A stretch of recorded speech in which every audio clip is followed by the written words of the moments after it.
Bonjour, bienvenue au Paradis sur Terre. Je suis Gabriel et je veux parler de qu'est-ce que l'amour? Qu'est-ce que l'amour?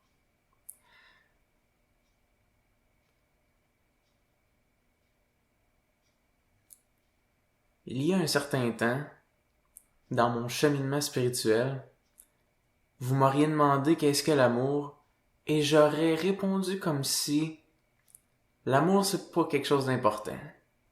L'amour c'est une distraction. Puis l'amour tu devrais pas passer de temps à chercher ça. Et bien sûr, lorsqu'on me parlait de l'amour, j'avais en tête le désir d'être avec quelqu'un et de fantasmer un peu. Et d'être dans l'idée de vouloir l'amour comme on voit dans les films. Et personnellement, ce que je recherchais était la conscience.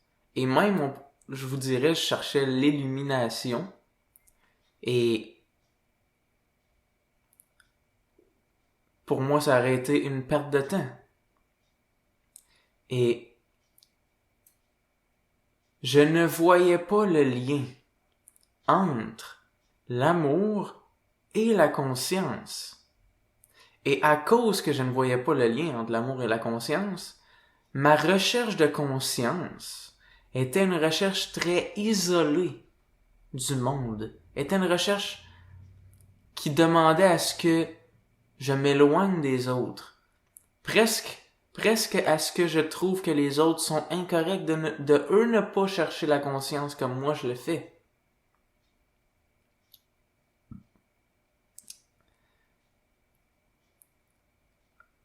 Mais il a fallu que j'en arrive à voir ce que signifie vraiment l'amour.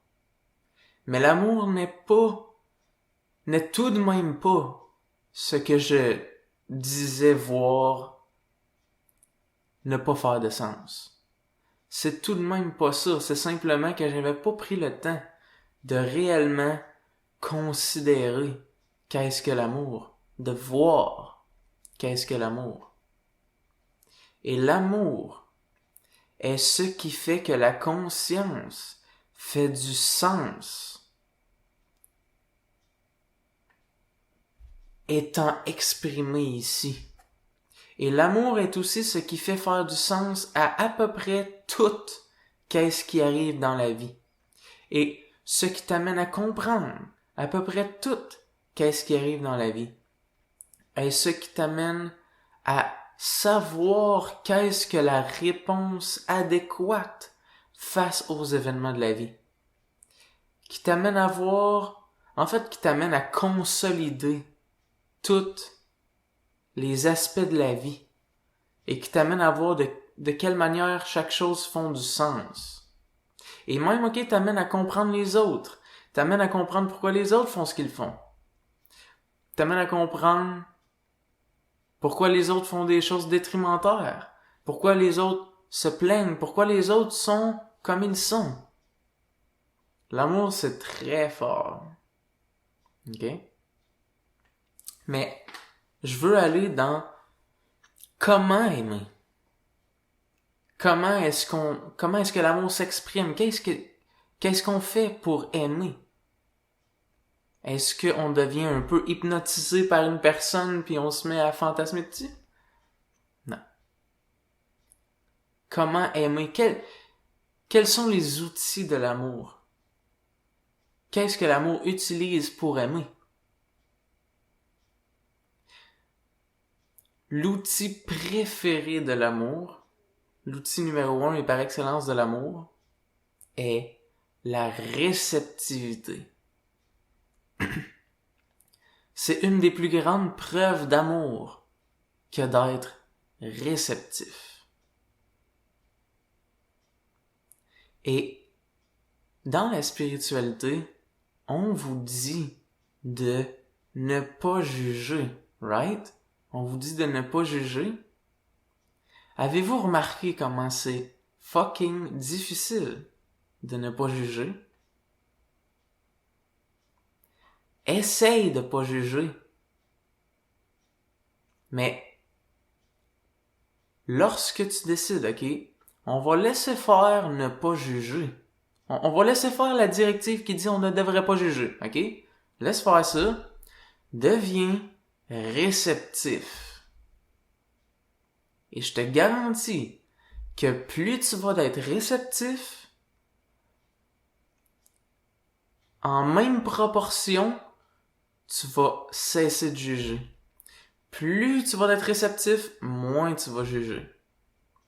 Parce que, qu'est-ce que ça fait que d'être réceptif?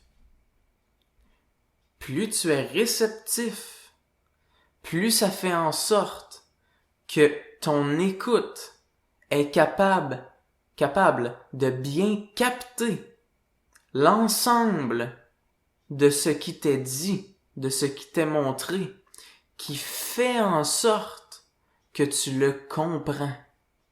Et lorsque tu le comprends, tu ne juges pas, sans même essayer de ne pas juger. Tu n'es pas dans la tentative de ne pas juger. Tu es si réceptif que ta réceptivité comprend et que ta compréhension fait en sorte que tu ne juges pas. Voilà pourquoi l'amour voit la réceptivité comme son outil numéro 1. Et l'amour, ensuite, par preuve d'amour, va passer à la deuxième étape. Première étape qui est d'être réceptif pour comprendre. Et la deuxième étape de comment aimer est l'adaptation. L'amour s'adapte par preuve d'amour. Parce que par sa réceptivité, elle arrive à comprendre ce qui arrive à quelqu'un. Et lorsqu'on comprend ce qui arrive à quelqu'un, naturellement, on est mené à la deuxième étape qui est de s'adapter au fait que la personne est ainsi. Et il y a une réponse qui correspond avec l'autre personne. Et lorsqu'une personne, par exemple, est dans un état très sensible, par ton écoute, tu vas comprendre la sensibilité de la personne, et lorsque tu vas la comprendre, va venir une impulsion naturelle en toi d'avoir une douceur et une délicatesse correspondante au degré de sensibilité de l'autre personne, par preuve d'amour. Et si une personne a besoin de l'inverse, a besoin de se faire pousser, de se faire donner une claque derrière la tête, ta réceptivité va avoir capté ça. Peut-être parce que, dans ce cas-là, tu sens que, par ta réceptivité, tu as vu qu'il y a une fermeture d'esprit, mais la fermeture d'esprit est faite en sorte que la personne est trop hypnotisée par sa fermeture d'esprit, est trop coincée dedans. Puis tu vois que des mots avec douceur vont l'empêcher de bien ouvrir, vont l'empêcher de comprendre. Et donc, ton adaptation face à cette personne-là va être d'être rude. Par amour. Parce que tu veux l'aider.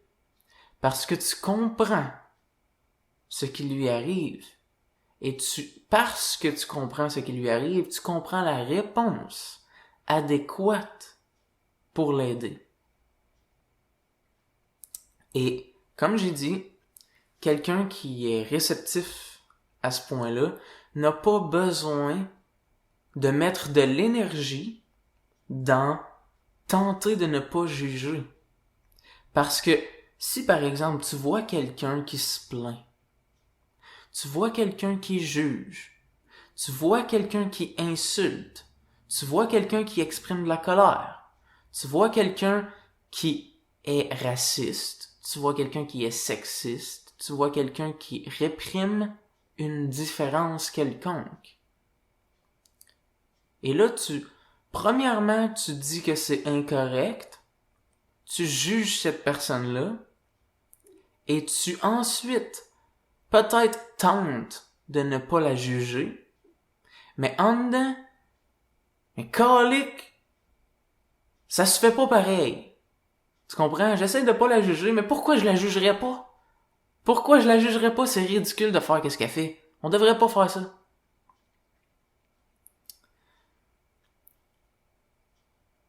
Ce que tu vois chez cette personne-là est l'expression, la façade de quelque chose de plus profond. Et si tu commences à être réceptif face à cette personne-là, ta réceptivité te rend naturellement plus compréhensif. Parce que puisque tu es réceptif, ce serait une entrave à ta réceptivité que de sauter sur une conclusion rapide qui t'amène à la persécuter. Donc, par réceptivité, tu te dois que de, on va dire ça comme ça, contenir ton envie de blâmer pour accentuer ta réceptivité, pour que ta réceptivité soit plus intense, plus ouverte, pour que tu arrives à comprendre, mais qu'est-ce qui fait en sorte qu'une personne pense comme ça? Comment ça? Mais je ne vais pas sauter sur une conclusion.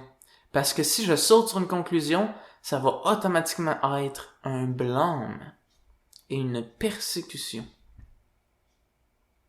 Et ça sera pas une très grande preuve d'amour. Donc, je vais écouter. Et donc, lorsque j'écoute, peut-être que ce que je vais capter, on va dire par exemple quelqu'un de raciste. Et tu peux appliquer ça à n'importe quelle haine par rapport à n'importe quel type de différence. Donc, par exemple, quelqu'un de raciste, et là, tu décides d'être réceptif cette fois-là, plutôt que de te laisser absorber par l'envie de blâmer. Tu écoutes, et là, tu arrives à voir que la personne, parce que là, ta réceptivité, t'arrives à capter plus d'aspects et de ce qui se trouve à l'intérieur de la personne qui l'amène à être raciste. Et donc, tu arrives à voir, elle aurait peur de cesser d'être raciste. Parce que elle a le sentiment que si elle cesse d'être raciste, elle ne sera peut-être plus acceptée par d'autres genres de gens. Parce que tu es capable de capter par ta réceptivité que elle a entendu ces commentaires-là racistes venant de d'autres personnes. Tu es capable de sentir qu'elle n'a pas inventé ces commentaires-là, qu'elle les a entendus. Et aussi, tu es capable de capter que, par exemple, ok, puis là, peut-être qu'il y en aurait que ça serait différent à certaines personnes racistes, ça serait des raisons peut-être légèrement différentes, mais que par exemple, cette personne-là, c'est que elle côtoie un groupe de gens qui eux aussi sont racistes et qu'elle aurait peur d'être rejetée, voire même persécutée par ce groupe de gens-là si elle serait à s'ouvrir aux gens d'une autre race, d'une autre ethnie. Et donc, elle maintient son racisme par défense de ne pas être persécutée par d'autres personnes. Et donc là, wow! Par ton écoute, tu fais comme, oh my god! Je jugeais cette personne-là, mais là, je commence à la comprendre, là, ouh! Puis je commence à comprendre que ce qu'elle a besoin n'est pas du tout de se faire dire qu'elle est ridicule. Ce qu'elle a besoin est de se faire montrer qu'elle a la capacité de cesser d'être raciste tout en gardant confiance qu'elle ne se fera pas rejeter, que tout va bien aller et que même que peut-être qu'elle aura besoin de se faire expliquer que ce groupe de gens-là qui la persécuterait si elle cesserait d'être raciste, eux aussi se sont fait avoir dans cette même mentalité-là et eux aussi ont besoin du même type d'aide pour sortir de cette mentalité-là. Et par exemple, tu aurais un autre groupe, un autre type de racisme qui serait « j'ai peur de ces gens-là ». Et j'ai peur que si je cesse d'être raciste, ça serait un certain degré de naïveté.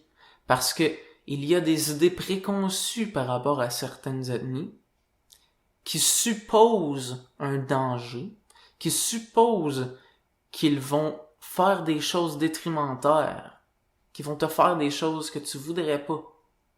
Et donc, lorsque quelqu'un a laissé entrer ces idées-là dans son esprit, il pourrait croire que s'il cesse d'être raciste, ce serait de la naïveté, puis ce serait de se laisser faire. Et par arrêter d'être raciste, il pourrait se causer du tort et se causer de recevoir les choses qu'il savait qui allaient arriver. Mais que, il a enlevé ses défenses et il s'est fait avoir. Et donc, c'est parce qu'il tente de garder une certaine... Il tente de s'assurer que les choses se passent bien. Sauf que, bien sûr, la manière dont ça s'exprime, c'est pas très beau. Et c'est pas très respectueux. Parce que c'est pas totalement intégré et réfléchi. Mais toi, par ta réceptivité, tu vois, Jack, tu as écouté pleinement cette personne-là qui est raciste. Et tu es arrivé à comprendre ça. Et par le fait que tu as compris, tu ne peux plus vraiment la juger. Tu ne seras plus capable. Tu ne peux pas, ça ne sort pas. Ça ne te vient pas à l'esprit quand tu comprends. Ce qui te vient à l'esprit est l'envie d'aider la personne à comprendre. Parce que ça, c'est quelque chose de spécial, ok? Tu vas te dire, une personne se comprend. Une personne, les gens se comprennent, tu sais. Si moi je comprends quelqu'un, ben lui il se comprenait déjà. Mais non. Cette personne-là, par exemple, toi tu viens de comprendre ça, ok? Cette personne-là ne comprend peut-être même pas ça d'elle-même. Et c'est la raison pour laquelle elle se fait avoir dans cette mentalité-là. Et toi, tu comprends la personne. Lorsque tu es réceptif à ce point-là, là, tu comprends la personne mieux qu'elle se comprend elle-même. Pour de vrai. Et c'est là que tu deviens une aide pour la personne. Lorsqu'on aide quelqu'un, c'est parce que à un certain degré, dans un certain aspect de sa vie, d'une certaine manière, on comprend la personne mieux qu'elle se comprend elle-même. Et par l'entremise de ça, on aide la personne à mieux se comprendre pour arriver à sortir d'un problème, d'une mentalité détrimentaire, d'une problématique quelconque. Ultimement, même là ça me vient à l'esprit ça, même les professionnels, un professionnel dans peu importe le domaine, c'est quelqu'un qui comprend quelque chose, un aspect de la vie, qui fait en sorte qu'il le comprend mieux. Mettons, quelqu'un qui comprend la physionomie. Il le comprend en profondeur. Lorsqu'il regarde ton corps, il comprend ton corps mieux que tu le comprends toi-même. T'as mal quelque part, tu sais pas pourquoi, Il comprend, lui, pourquoi toi, tu as mal. Donc, l'amour est d'être réceptif de sorte à devenir un genre de médecin émotionnel, un médecin du cœur. Parce que là, tu comprends sa physionomie émotionnelle, sa physionomie mentale. De sorte que tu comprends qu'est-ce qui fait qu'il lui arrive ce type de problème-là. Qu'est-ce qui fait qu'il est pris dans une mentalité qui fait qu'il se plaint, qui fait qu'il est méchant, qui fait qu'il est manipulateur, qui fait qu'il est voleur, qui fait qu'il s'abandonne lui-même, qui se néglige lui-même, qui abuse les autres, peu importe. Tout ça, lorsque tu es très réceptif, tu finis par ne pas juger les comportements qui sont les comportements que la plupart des gens jugent toutes. Tu finis par être quelqu'un qui est vraiment sans jugement, même si, ok, par exemple, tu ferais de ton focus la réceptivité, ok, tu pourrais ne jamais avoir eu l'intention dans ta vie de ne pas juger. Tu pourrais ne jamais avoir conçu l'idée de tenter de ne pas juger les gens. Parce que on n'a pas besoin de tenter de ne pas juger quelqu'un. En étant assez réceptif, on arrive à les comprendre. Et là, ça fait du sens de ne pas juger. Mais avant de comprendre, c'est insensé de ne pas juger. Parce que de ne pas juger, avant de comprendre, avant d'avoir été réceptif, c'est de bloquer ce que tu vois de la personne et de tenter de t'empêcher de réagir à ta propre perception. Et ça va être senti comme une répression. Ça va être senti comme si tu réprimais quelque chose. Et à un moment donné, tu vas être tanné et tu vas exploser et tu vas blâmer quelqu'un avec grande force. Ou bien te plaindre et faire « fuck la vie ». Parce que tu tentes de ne pas juger,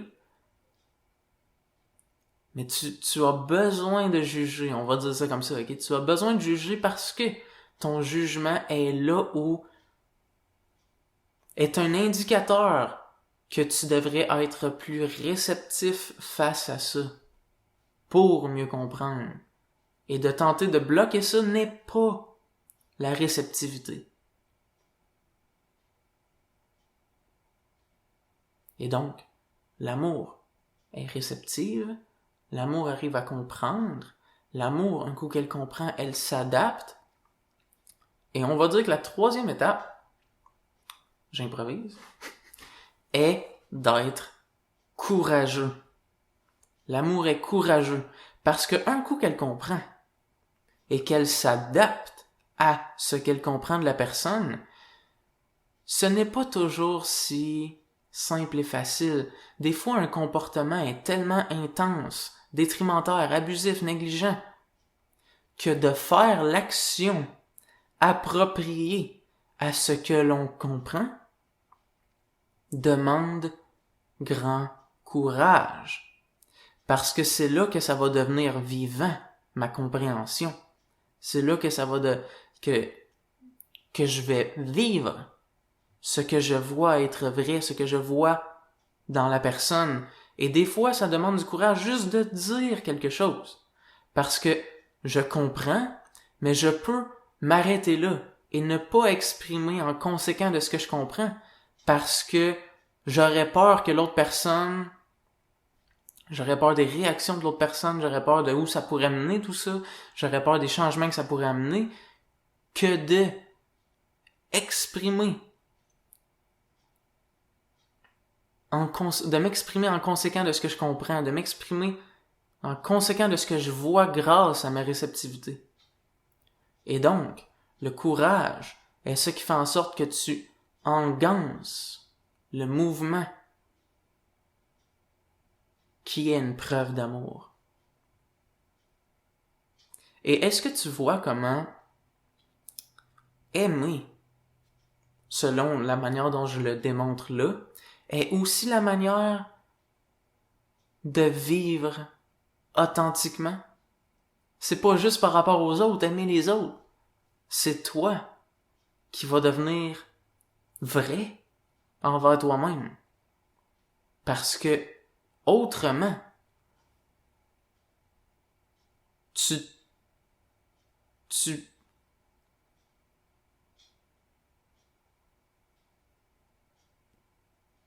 ne prends pas le temps de considérer la vie. C'est comme, il va y avoir beaucoup de choses en dedans de toi qui sont isolées, beaucoup de choses en dedans de toi qui sont réprimées, beaucoup de choses, ça va t'empêcher de vivre. C'est surtout ça. Ça va t'empêcher de vivre.